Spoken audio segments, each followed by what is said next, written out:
E aí, pessoal? Vamos começando mais um encontro. O pessoal entrando aos poucos. Hoje nós temos uma grande síntese para fazer de todo um conhecimento espiritual.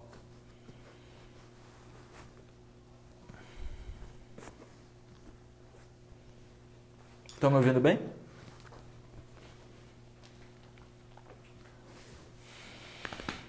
Confirme que vocês estão me ouvindo.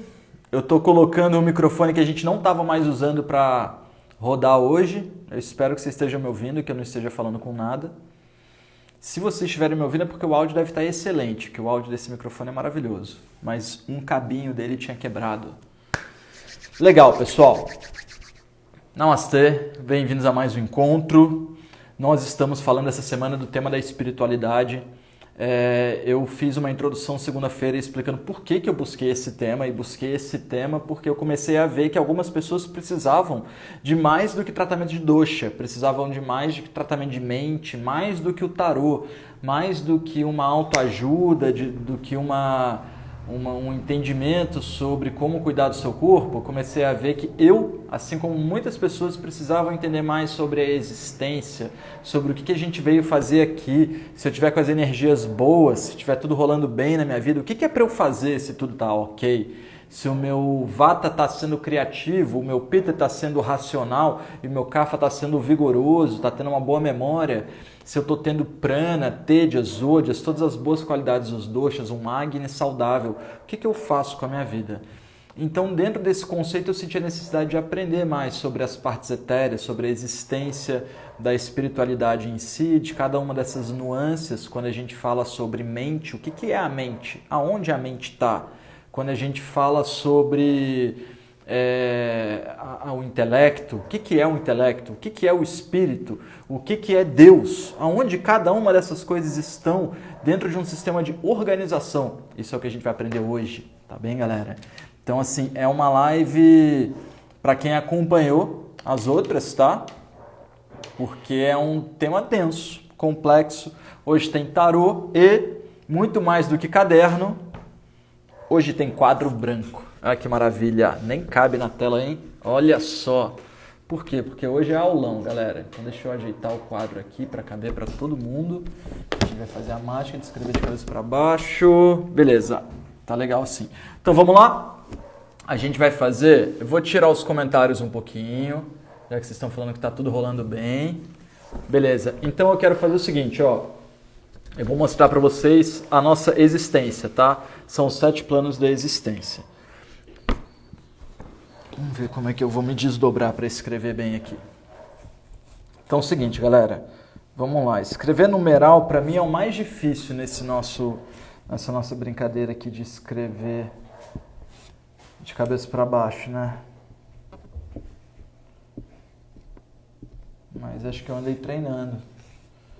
5 vai ser assim. É isso? Ah lá, viu? Falei, andei treinando, mas nem tanto, né? Então, o 5 é assim, né? E o 6 é assim.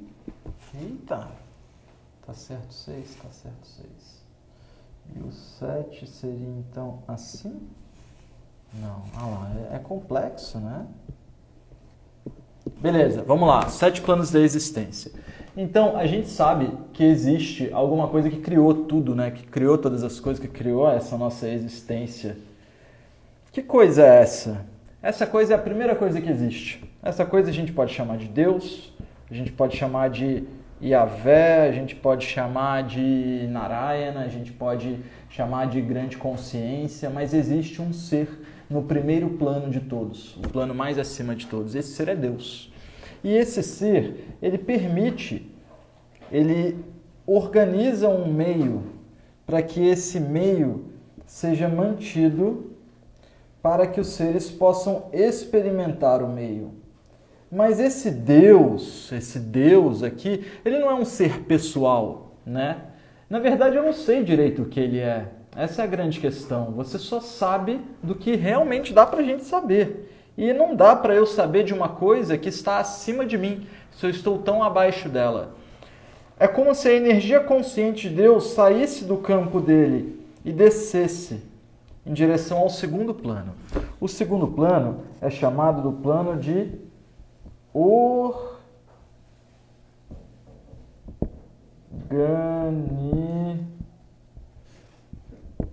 organização.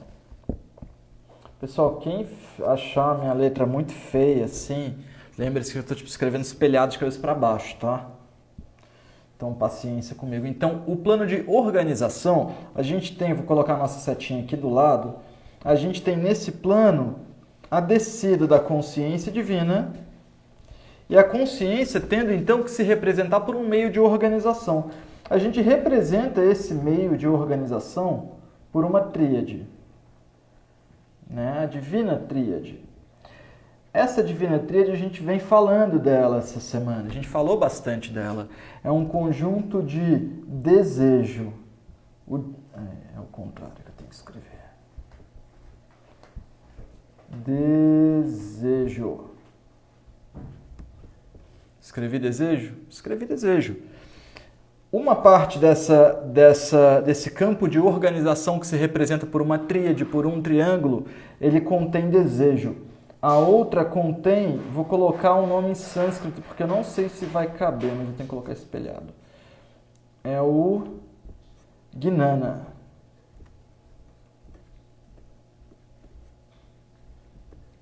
Fiz o N errado, né? Gnana. Beleza, vai ficar certo. Gnana é o conhecimento, a sabedoria. A gente está tendo uma aula de Gnana, tá? De Gnana Yoga. E não de Bhakti Yoga. Bhakti Yoga é o yoga da devoção. Agora, não adianta nada você ficar no conhecimento, na devoção, no conhecimento, na devoção, se no fim você não tem o campo da ação. Né?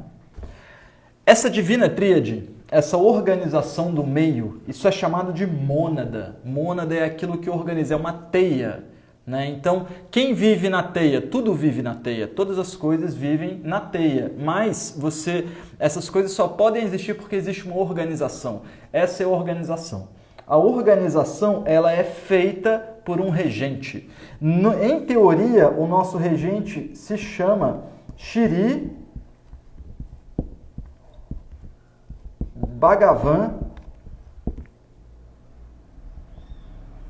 Narayana. Tá? Narayana é um nome mais simples de escrever, mas eu vou escrever aqui pra gente também. Narayana. Virando sopinha de letrinha hoje, tá? Então, é como se eu dissesse que o nosso meio é organizado por um ser cósmico, por um grande regente cósmico. Esse grande regente cósmico é ele que nos dá a possibilidade de existir no meio. Porque se o meio não for organizado de forma que a minha matéria possa ter evoluções, ele não existe, né? Não é parte da existência. Então, eu que sou um cristalzinho, eu vivo entre o campo da organização e o campo do Atma, o campo do espírito. Atma é o átomo do espírito de todos nós.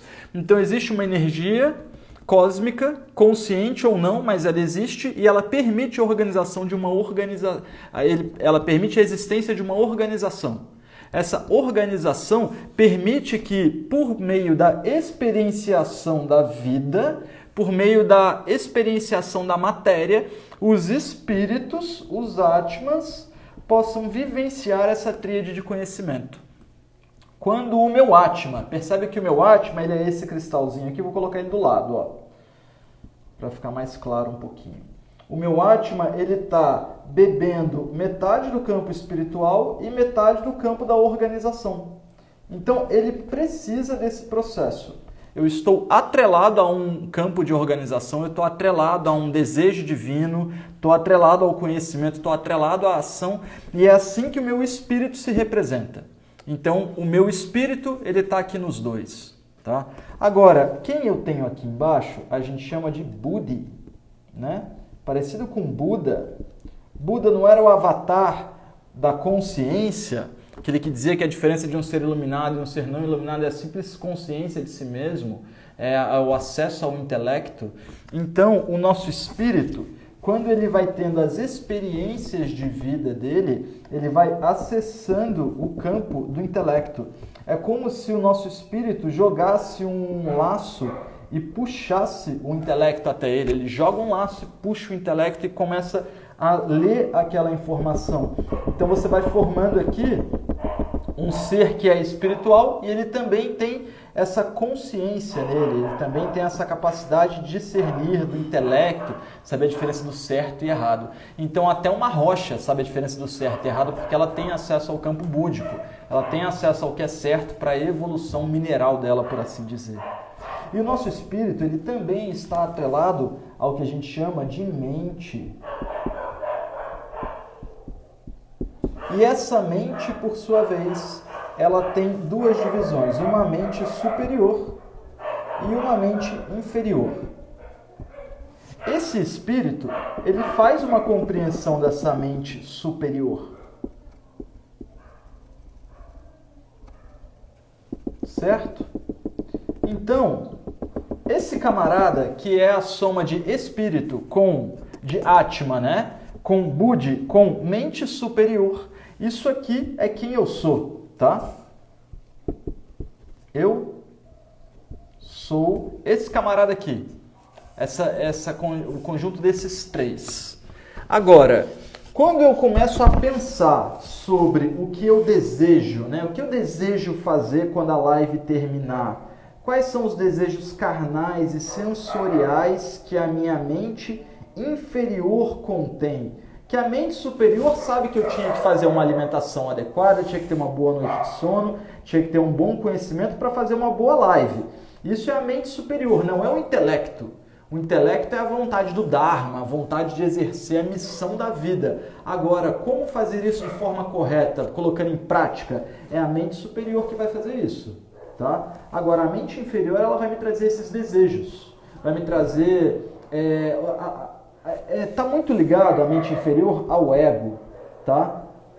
Então não é tipo, eu tenho desejo de comer alguma coisa. Não, é aquela coisa assim, eu sou uma pessoa que merece aquele determinado conjunto de coisas. Já é a minha mente inferior trabalhando. A minha mente inferior, ela também está, o meu corpo inferior, essa tríade de baixo, 5, 6 e 7, o 6 é o desejo, é o que a gente chama de kama, né? O campo de kama, o campo de desejo. Então, são os desejos dos 5 sentidos. As coisas que dentro dos nossos 5 sentidos fazem com que a gente deseje, está no campo 6. Percebe que você, antes de pensar sobre aquilo, se você gosta ou se você não gosta, se é bom ou se é ruim, se te faz bem ou se te faz mal, você tem o desejo daquilo. Porque o desejo, ele é um campo inferior. Então o desejo não passa pelo intelecto. O desejo não passa pelo ego. O desejo passa simplesmente por uma sensação instantânea, assim. Por isso é importante você conhecer a diferença entre desejo, entre vontade, entre necessidade para a sua vida, tá? Então você tem o campo de desejo, o campo de kama. Agora, quem está aqui embaixo no último campo é o campo, eu vou colocar o nome em sânscrito, mas aí a gente coloca o nome em português. É o campo de stula, é o campo de matéria. Tá? E esse campo da matéria, ele basicamente vai conter o seu corpo físico. Então, quando eu falo em dosha, vata, pitta, kapha, dosha são características físicas. Eu estou falando desse corpo aqui de baixo. Tá? Quando eu falo que a pessoa está acometida porque comeu demais, porque o Agni está fraco, eu estou descrevendo características desse último campo. Eu sou esse ser superior. Agora, eu estou uma soma do ser superior com o ser inferior. O ser inferior é a soma da tríade inferior. A matéria corpórea, DNA, né, como o meu corpo é constituído, com os desejos que eu adquiri durante essa vida. Esses desejos me foram passados pela matéria do meu pai e pela matéria da minha mãe e também pelos costumes criados pela mente nessa vida. E aí eu formo esse corpo. Isso aqui é o nosso corpo inferior, tá?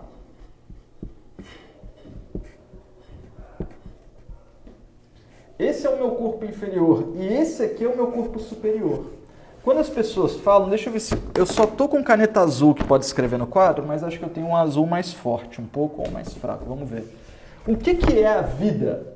O que eu li para vocês ontem sobre o processo de vida e de morte? O processo de vida é quando o seu corpo superior, que contém espírito mais informações búdicas mais campos mentais superiores, quando este espírito desce até o campo físico, ele monta uma trama, ele monta um fio, conhecido como cordão de prata. Esse cordão de prata, ele também é traduzido como o grande abismo. A diferença entre vida e morte é a existência desse cordão. Quando o indivíduo vai perdendo a vitalidade, de acordo pelos processos naturais de falecimento, a gente vai vendo o olho ficando opaco, ficando acinzentado. Isso é um sinal de que o cordão de prata, a trama está sendo desfeita. Ela está sendo desfeita.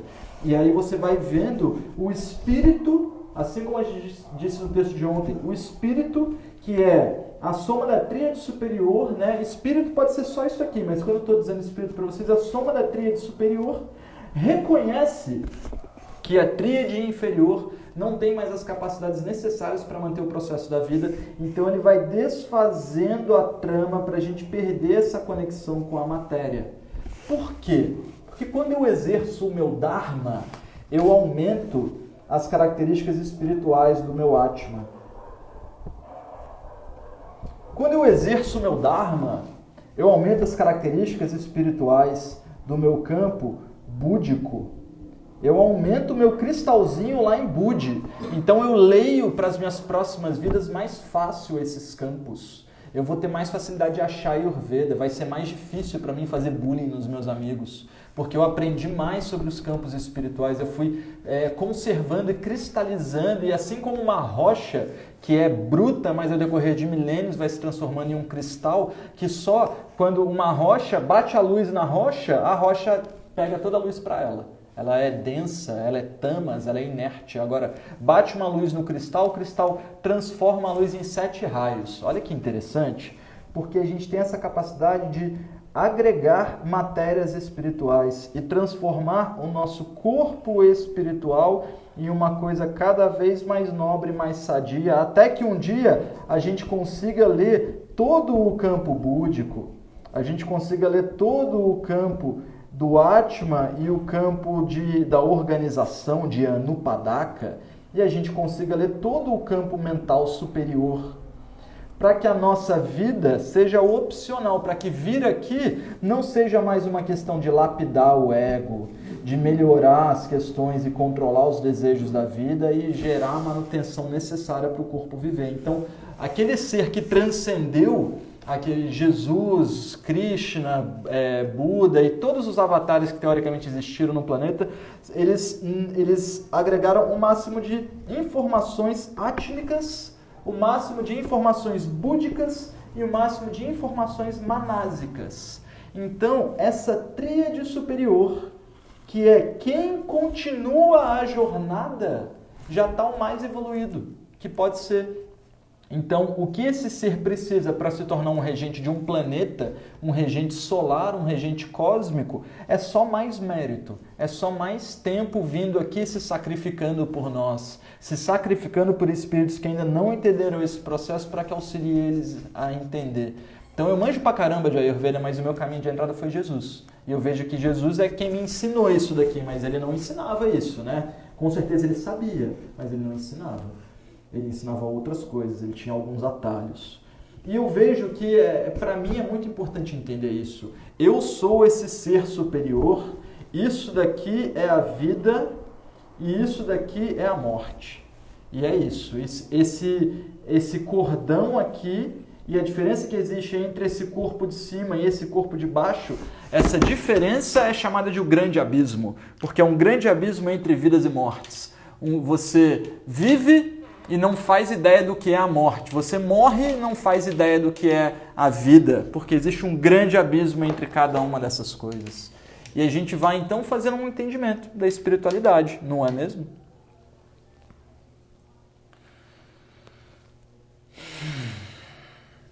20 minutos, hein? Vocês entenderam? Eu quero saber se vocês entenderam, tá? Vocês entenderam, porque aí a gente vai seguindo. Mas essa era a síntese que eu queria trazer para vocês. O que é a vida, o que é a morte, quem eu sou, o que eu vim fazer aqui, por que vale a pena fazer a Ayurveda? Tudo tá ligado a uma coisa só. E se a gente não seguir esse caminho de conhecimento, de sabedoria, de dedicação ao Dharma, eu acho que a gente não consegue. Né? Então eu fiquei muito contente um dia de ter acesso a tantos livros diferentes que eu consegui montar essa síntese. Tem livros que têm essa síntese, mas é difícil de entender. Quando eu entendi, eu falei, cara, nossa, preciso explicar isso para as pessoas. E explicando isso para as pessoas, não necessariamente eu vi que elas têm o maior proveito possível, senão eu só falava disso. Por isso que eu falo muito de Ayurveda, Ayurveda pura mesmo, Vata, Pitta, Kapha, Dosha, Agni, Yama e tal, Dato, tecido, Odyas, vitalidade, receitas, para que vocês fiquem bem. Porque a hora que vocês ficarem bem, vocês vão falar assim, mano, agora que eu tô com a mente boa, agora que eu tô com o corpo bem, um corpo bom, agora sim é aquele momento de fazer aquela coisa especial da minha vida. Mas que coisa é essa? Essa coisa precisa respeitar um grupo de regras, né? Mas você não precisa pensar nas regras. É só você seguir o que você sente no seu coração, que depois você vai ler as regras e fala assim, olha só, igual meu coração me disse, né? Então deve fazer sentido. Por isso que a Ayurveda faz sentido, por isso que yoga, meditação faz sentido, que é o barato, tu fecha o olho, pensa, sente, e aí tu lê no texto o que você sentiu, é o que o cara descreve num texto de 12 mil anos atrás e fala assim, esse é o caminho. Fala, nossa, eu sinto isso no meu coração, né? Que legal. Boa essa leitura hoje, hein? Vamos ler uma cartinha de tarô para vocês?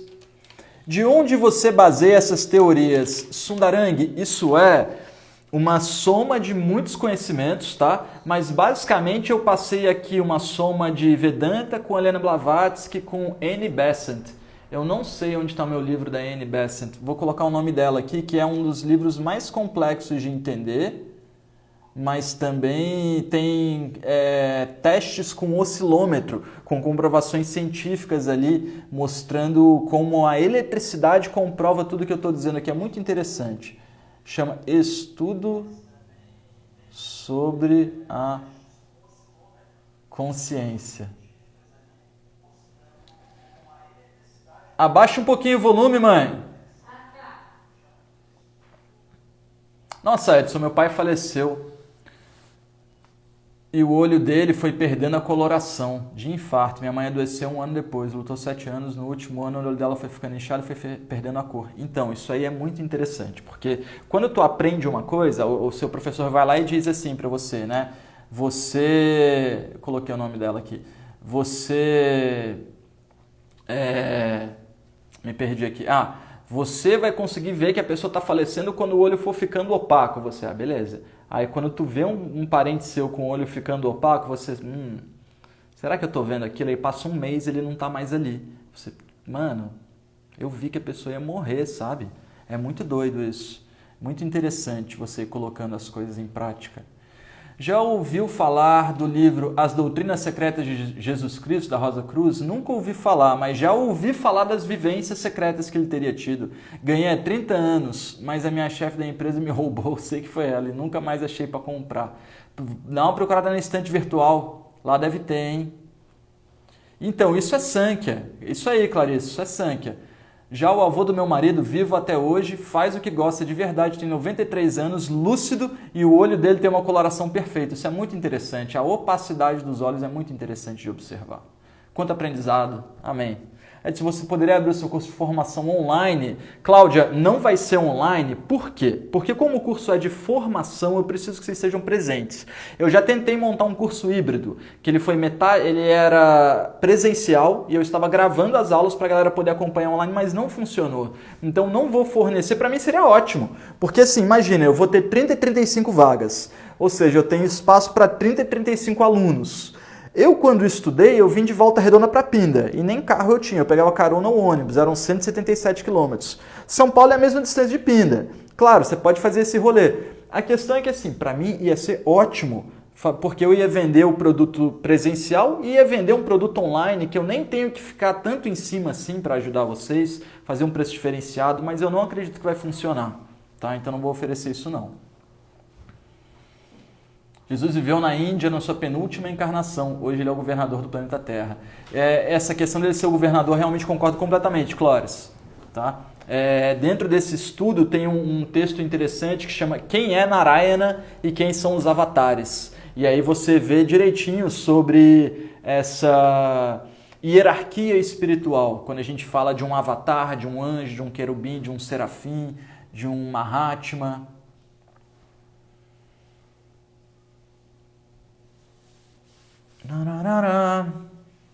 Legal, pessoal. Vamos ler uma cartinha de tarô, então?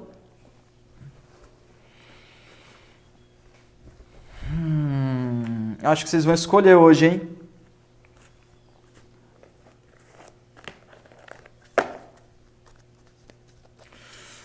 Vamos lá? 3 cartinhas pra gente? Então, vou canalizar as nossas direções, as nossas intenções, direcionando as energias. Que a gente possa fazer uma boa leitura sobre uma carta de temas espirituais. Amém.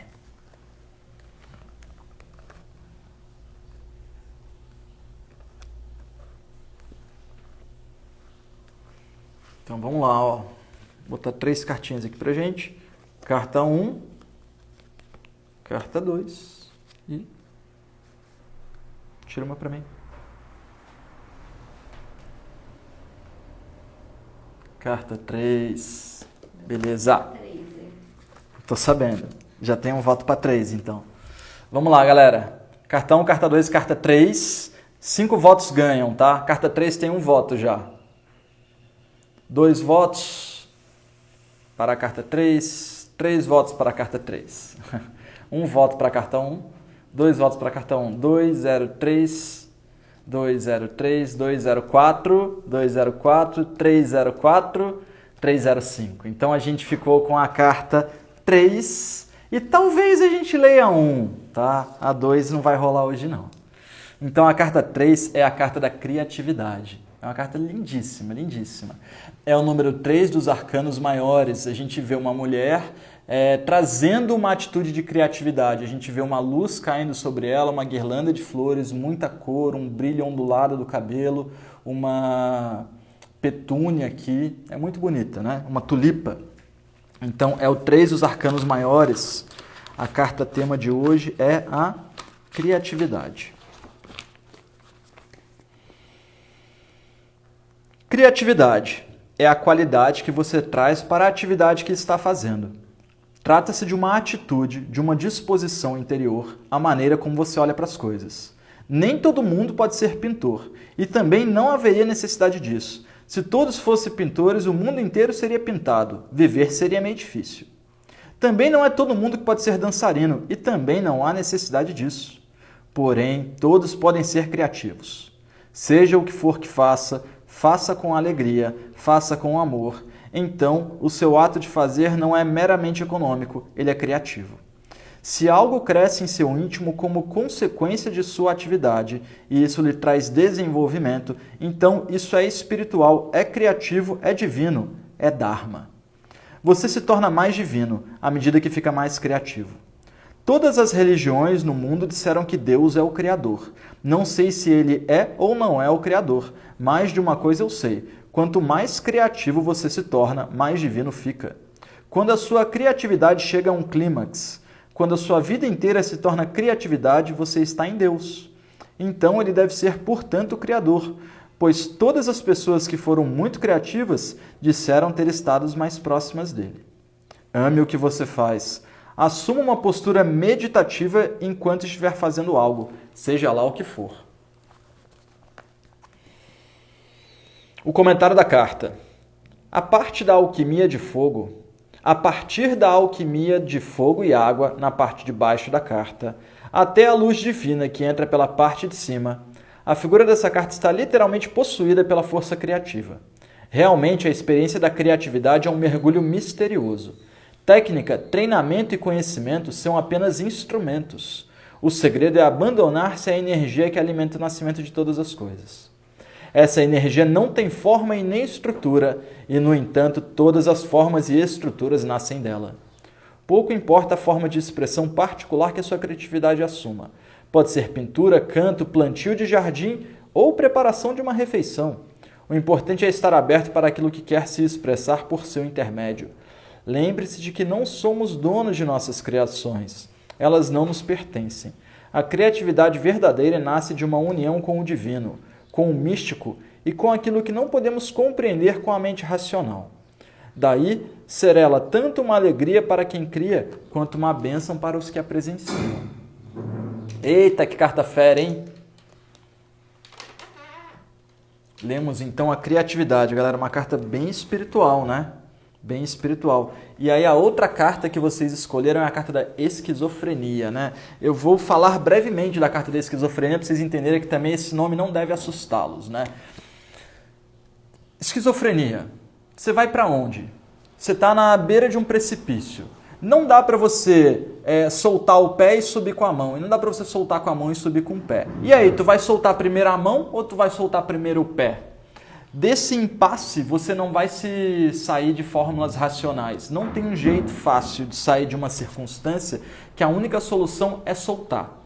E se você nem sabe para onde ir, se você nem sabe qual é o seu dharma, se você está morrendo de medo do que você vai fazer com a próxima coisa da sua vida, legal. Não tem problema nenhum. Primeira coisa que você sabe sobre você é que você tem medo. E na hora que você soltar essas agarras que estão te segurando em nada, que estão te segurando no medo, basicamente, talvez você não sabe direito aonde você vai cair, o que vai acontecer, mas você vai ficar com tanto medo, você vai ficar tão atento, eu falei isso ontem, tão atento no momento presente, por isso trazer medo, trazer observação, seu coração vai palpitar tão rápido que você não vai ter dúvida sobre o que fazer. Porque na hora do medo mesmo, o racional ali, o consciente toma conta para que a gente consiga manter esse processo. Então essa carta da esquizofrenia, ela vem muito falando assim, dessa dualidade, você não vai se sair valendo de pesar os prós e contras, somente soltando os dois extremos e experienciando o que você precisa experienciar. Você é que foi até um local onde você não tem uma saída que não seja radical. E eu vejo isso muito no Ayurveda. As pessoas vão mantendo um grupo de adoecimento sem saber que estão adoecendo durante a vida inteira. Aí chega um camarada que não tá barbudão, mas eu dizia isso antigamente, né? Aí chega um barbudão aqui falando um monte de coisa, a galera não tem muita opção a não ser mudar. Não tô barbudão, mas ainda acho que as pessoas não têm muita opção vendo a carta da criatividade e em seguida da esquizofrenia. Pessoal, eu estou recebendo a minha mãe em casa, não teremos live amanhã. Nós vamos fazendo o encerramento, então deixa eu ver se vocês comentaram mais alguma coisa. A gente mais viu as cartas mesmo, né? Espero que vocês tenham gostado dessa semana onde eu falei bastante de espiritualidade. Não é um tema que a gente termina o tema agora, vamos ver qual vai ser o tema da semana que vem. Se você curtiu, não deixe de bater uma foto, de compartilhar. Você pode entrar no meu Instagram e compartilhar a própria live ali no seu perfil, que quem estiver assistindo consegue clicar para assistir direto. E a gente se encontra semana que vem. Tá? Vamos ver qual vai ser o tema, se vai ser uma coisa mais etérea, uma coisa mais física. Em breve, acredito que até um mês e meio, tem o lançamento do curso de Dravyaguna novamente, curso de Alquimia e Remédios Caseiros, e as inscrições do curso de Culinária e Nutrição continuam abertas com o link no meu perfil. Se você ainda não clicou, dá uma olhada lá, a gente tem 30 dias de garantia. Tem muita coisa legal nesse curso, não só para quem quer cozinhar, mas também para quem quer saber quais alimentos escolher no self-service, por exemplo, né? Por que o sabor doce vem antes no Ayurveda? Tudo isso tem um porquê, dá para você entender e dá para você sentir no seu corpo isso. E é isso que eu ofereço para vocês. Fechou, pessoal? Foi um prazer estar aqui com vocês. Um ótimo final de semana. Estou fazendo as arquiteturas aí para sair o curso de formação em Pinda. Em breve, semana que vem, vamos ver se eu já trago notícias. Namastê! Ótimo restinho de quinta-feira, galera!